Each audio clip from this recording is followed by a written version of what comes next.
দেহের কালমা দেখব আমি চাইয়া দিবা দেখাইয়া দেহের কালেমা দেখব আমি চাইয়া বাজান দেহের কালমা দেখব আমি চাইয়া দিবা দেখাইয়া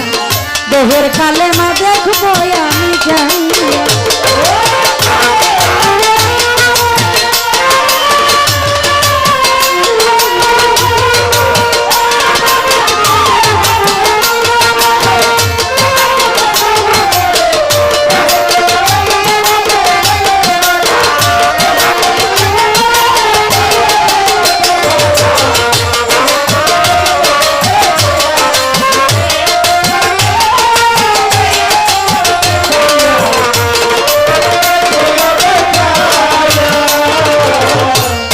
হইতে কালেমা হইল বাজানির ভবে তাহাকে আইল কোন জায়গায় তা গেল জমা হইল আমার দরদ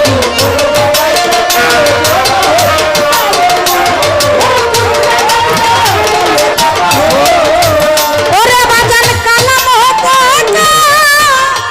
লেমা হইল এই ভবে তাহা কেমনে আইল রে আবার কোন জায়গায় তা গেল জমা হইয়া আমার দরদ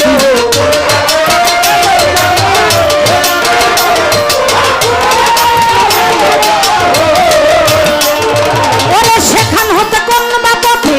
যাইব ভক্তের কলবেতে সেখান হতে কোন বা পথে যাইব ভক্তের কলবেতে কোন জায়গায় তা বাজানে রে কেমনে যায় তার কলব জারি হইয়া দিবা দেখাইয়া দেহের কালেমা দেখবো আমি চাইয়া বাজান দেহের কালেমা দেখবো আমি চাইয়া দিবা দেখাইয়া দেহের কালেমা দেখবো আমি চাইয়া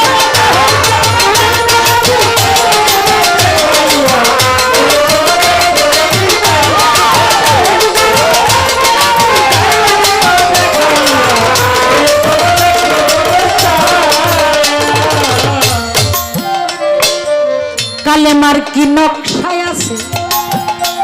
আমি জানতে চাই বাজানের কাছে আমি জিজ্ঞাসা করছি বড় আশা লইয়া আমার বড়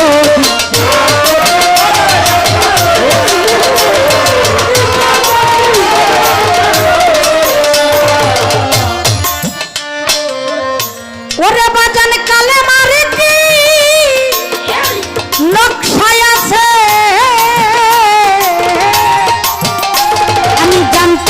দয়ালের কাছে জিজ্ঞাসা করছি বড় আশা লইয়া আমার দরদ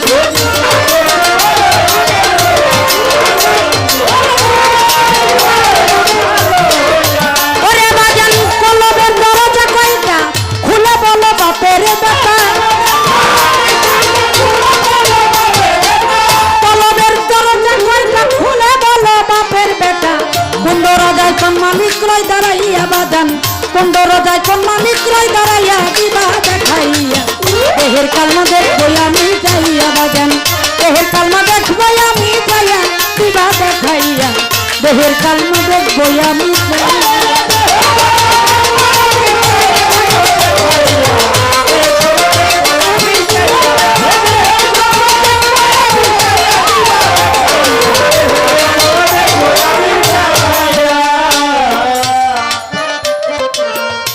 দরজায় উকি দিলে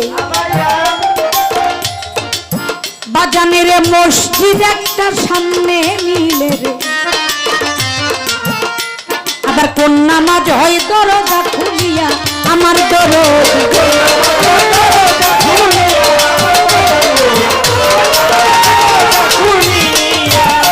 ওরে কোন দরজা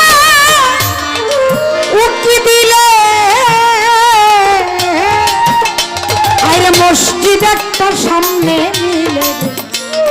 কোন নামাজ হয় দরজা খুলিয়া আমার দরদ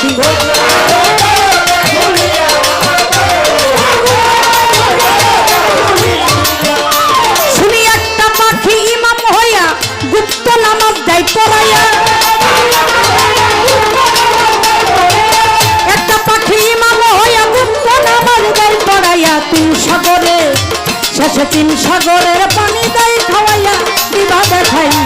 দেহের কালমা দেখবই আমি চাইয়া বাজান দেহের কালমা দেখবই আমি চাইয়া দিবা দেখাইয়া দেহের কালমা দেখবই আমি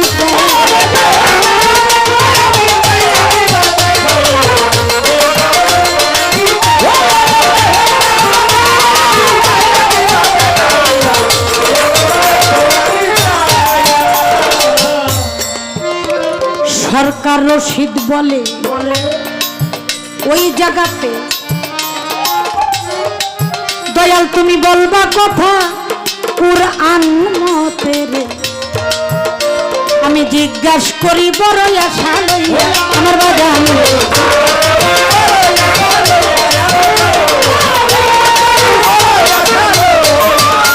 সরকার রশিদ বলে ওই জায়গাতে দয়াল তুমি বলবা কথা আল্লাহর কোরআন মতে রে আমি জিজ্ঞাসা করছি বড় আশা লইয়া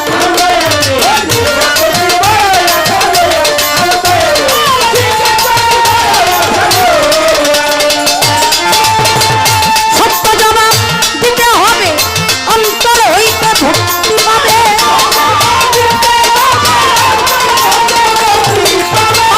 সত্য জবাব দিতে হবে আমার অন্তর হইতে ভক্তি পাবে নইলে থাকবো না তোর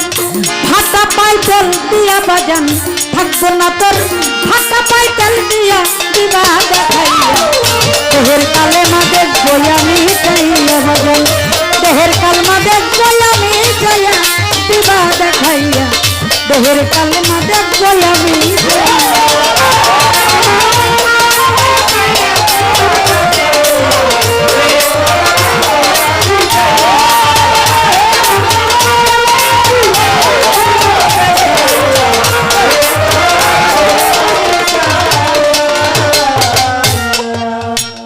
পালা গানটা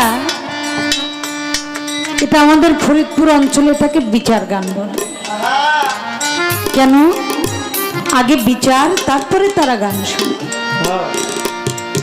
আর এই বৃহত্তম এটা ব্রাহ্মণবাড়িয়া জেলা তো না এই জেলায় এমন একজন মহামানব এসেছেন যার কদর আমরা করতে পারিনি তিনি হলেন বিশ্বের মধ্যে যিনি সুরের সম্রাট হয়েছেন উস্তাদ বাবা আলাউদ্দিন খান তার জন্মভূমি এই ব্রাহ্মণবাড়িয়ার নবীনগর থানায় শিবপুর তার বাড়ি ফকির উস্তাদ আফতাবউদ্দিন খান বাবা এই মাটিতে আছেন বাবা মনমোহন দত্ত এই মাটিতে আছেন বাবা কান্দুসা আছেন বাবা রাহাতালিসা আছে বাবা গণিসা আছে অসংখ্য অলি এই ব্রাহ্মণবাড়িয়ার মাটিতে শুয়ে আছেন এই জায়গার মানুষ এমন পরিমাণ গান শোনে যে গানটাই ধরবো এই গানটাই তাদের জানে তা আপনারা গান শুনতে শুনতে তো নিজেরাই শোনা হয়ে গেছে কি গাইবো আপনাদের সামনে বলেন তো কিন্তু আজকে যে মানুষটির পাশে আমাকে দাঁড় করিয়ে দিয়েছেন আমি ধন্যবাদ জানিয়ে কাউকে ছোট করতে চাই না আজকে দু একটি মনের কথা বলার এই যে সুযোগ করে দেওয়াটা এটা সব জায়গায় সব দরবারে নসিব হয় না গানটির মধ্যে বলেছেন সাধক এই দেহের কালেমা দেখবো আমি চাইয়া সারা জীবন কালেমা পড়েছি লা ইলাহা ইল্লাল্লাহু মুহাম্মাদুর রাসূলুল্লাহ সকলেই পবিত্র জবানে বলি সাল্লাল্লাহু আলাইহি ওয়াসাল্লাম আচ্ছা বাবা সারা জীবন পড়ছেন দেখতে কার মনে না চায় দেখতে মনে চাওয়ার ব্যাপার আছে না আচ্ছা এখানে আমরা তরিকপন্থী মানুষ কারা আছি যারা গুরুর হাতে হাত দিয়েছি একটু হাত উঁচা করবেন আলহামদুলিল্লাহ এই আমার এই বাবা গো দেখাইবেন আর যারা হাত উঠায় নাই বোঝা গেছে তারা তরিক নেয় নাই কেন যে নিল না এটাও একটু বলবে আল্লাহ পবিত্র কোরআনে বলেছেন যে তোমরা মুসলমান না হয়ে কবরে আসিও না মুসলমানের ঘরে জন্ম নিয়েছেন মোল্লা বাড়ির ছেলে আপনি, নামাজ পড়েন, রোজা করেন, হজ করেন, যাকাত করেন, এরপরেও আপনাকে বলছে, কোরআন বলছে মুসলমান না হইয়া কবরে আসিও। এ বিষয়টা আমাদের মাঝে একটু আমার বাজান পরিষ্কার করবেন। সাধক বলছে কালাম হতে কালেমা হইল, ভবে তাহা কেমনে আইল, কোন জায়গায় তা গেল জমা হইয়া, সেখান হতে কোন বা পথে যাই গো ভক্তের কলবেতে, কেমনে যায় তার কলব জারি হইয়া। এরপরে বলছে দয়াল ছোট্ট বাজাবেন, এই কালেমার কি নকশা আছে? সারা জীবন শুনলাম বাড়ি ঘর করতে গেলে সম্মানিত ইঞ্জিনিয়ার সাহেব একটা বাড়ির নকশা করে, ওই নকশার উপরে বাড়িটা কিভাবে হবে মিস্ত্রিদেরকে বলে দেওয়া হয়, তারপরে তার একটা ফাউন্ডেশন করে, ফাউন্ডেশন করার পরে ওই নকশার উপরে ভিত্তি করে আস্তে আস্তে বিল্ডিংটা তৈরি করা হয়। এটা আমরা জানি, কিন্তু কালেমার যে নকশা আছে এটা সাধক বলছে, আমি বলছি না। যদি কালেমার নকশা থেকে থাকে, এই নকশাটা দেখতে কেমন, এই বিষয়টা আমাদের একটু বোঝাবেন। এবার সাধক বলছে কোন দরজায় উকি দিলে মসজিদ একটা সামনে মিলে, মসজিদ কি দরজা খুললে খুঁজতে হয় নাকি জায়গা জায়গায় পাওয়া যায় বাবা? তাহলে এখানে সাধক কয় একটা দরজার মধ্যে উকি দিলে মসজিদ একটা সামনে মিলে, আবার ওইখানে একটা পাখি ইমাম হইয়া সেখানে গুপ্ত নামাজ পড়ে। নামাজ কি গোপনের ব্যাপার? যারা মুসল্লি তারা নামাজের মশলা কাঁধে নিয়ে চলে যায় মসজিদে নামাজ পড়ার জন্য। নামাজিদেরকে দেখলেই মনে একটা শান্তি আমাদের আসে, কিন্তু এখানে বলছে নামাজটা গুপ্ত ভাবে পড়ানো হয়। এই নামাজটা কি নামাজ বাবা? এটা কেমনে পড়ে? আর আমরা মসজিদ মাদ্রাসায় গেলে নামাজের পরে জিলাপি খাই, ভালো ভালো ঘর থেকে ভালো ভালো মানুষ যারা টাকাওয়ালা তারা বিরিয়ানি রোস্ট পোলাও করে দেয়, এটা আমরা পাই। কিন্তু এখানে সাধক বলছে এই গুপ্ত নামাজের পরে তাকে 3টা সাগরের পানি পান করানো। এখন ফেরি দিয়ে যে এই সাগর পাড়ি দিলাম, নদীটা পার দিলাম, এটা হলো তিতাস নদী, গঙ্গা নদী,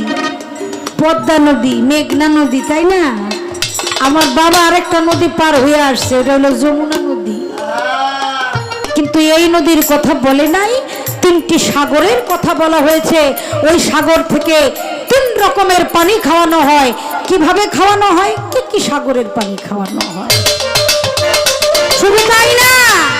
রশিদ বাবা বলছে, সরকার রশিদ বলে এই জায়গাতে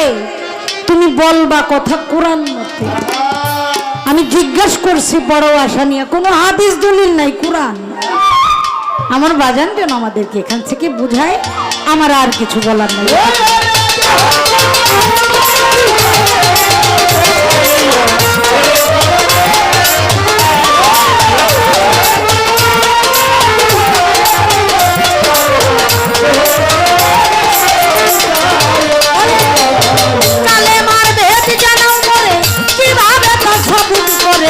মেহের কালমা দেখবো আমি চাইয়া বাজান, মেহের কালমা দেখবো আমি চাইয়া দিবা দেখাইয়া, মেহের কালেমা দেখবো আমি চাইয়া বাজান, মেহের কালেমা দেখবো আমি চাইয়া দিবা দেখাইয়া, মেহের কালেমা দেখবো আমি চাই।